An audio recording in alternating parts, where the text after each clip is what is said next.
Ones you've listed are great, and I love watching music movies. And I felt like with this, it wasn't so much a biopic as a way to sort of look at, her album Back to Black as our framework, and to try and create something through her music. And so that way, instead of going, from cradle to grave, as they say, it's much more looking at it through her eyes and her perspective through her music, so we could tell it through her lyrics, so we didn't have to sort of look at every aspect of her life, but to allow her to tell the story through the music in that way.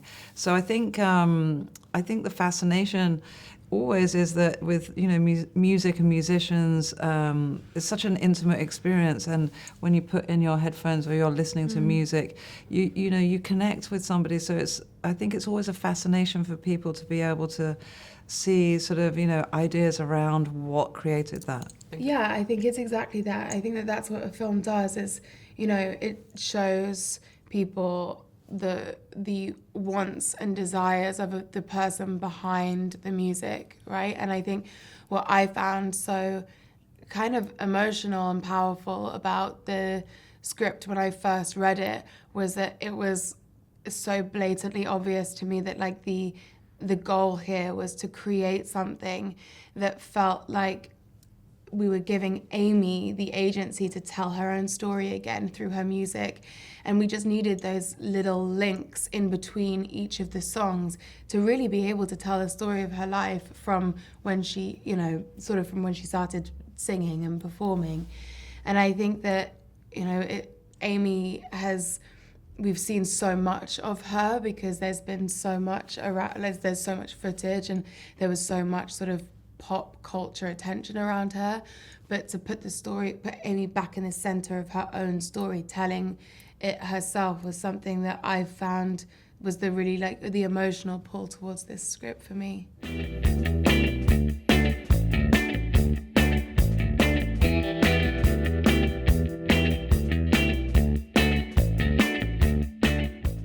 Well, I mean, every day there was, new discoveries. I think it was about getting a sense of a person that just felt completely rounded, rather than you think someone-ish, but to be able to really step into their shoes is a different thing. My objective the whole time was that it wasn't necessarily that people needed to be confused as to whether or not this was, real footage or not, but I wanted people to feel Amy in the room, and I wanted there to be a real sense of her and a sense of her life, her internal life, her wants and desires. So that for me was the thing that I really needed to sort of focus in on every day of my research. The physical mannerisms, the facial expressions, the movements, and the body that needed to be there for an audience to buy in. But once they've bought in, the thing I think that's most powerful about a performance that isn't an impersonation is do we believe that they are in love, or that they are sad, or that they are happy? And yeah.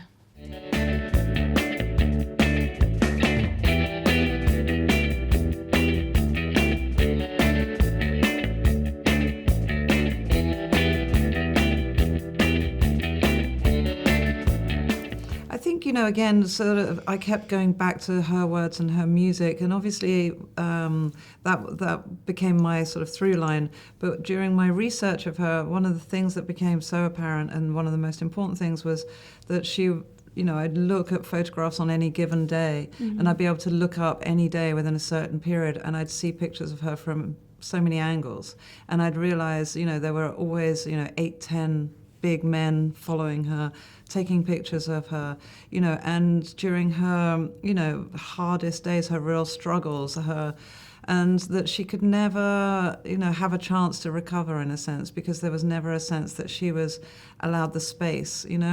So for, to think about, Alcoholics Anonymous, Narcotics Anonymous, she never had that anonymity. She had never had that space to really sort of recover. And that was an important aspect I felt to put into the movie, because, she needed to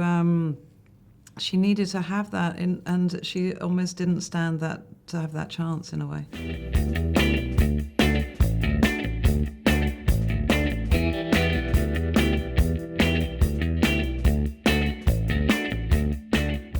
Because that was her world, and we wanted to be authentic to her world and the places that she loved. So everywhere that you see in the movie are the places that she went to and connected to. She only ever lived in her adult life in Camden, and so that was the place that we focused on, and the pubs that she went to, we filmed in the actual places. Mm-hmm. And they hadn't changed. They had remained exactly the same sort of fabric of when she went there. And it felt like, to be true to her London and to kind of create that London as a character for our movie felt so important, because it was so important to her.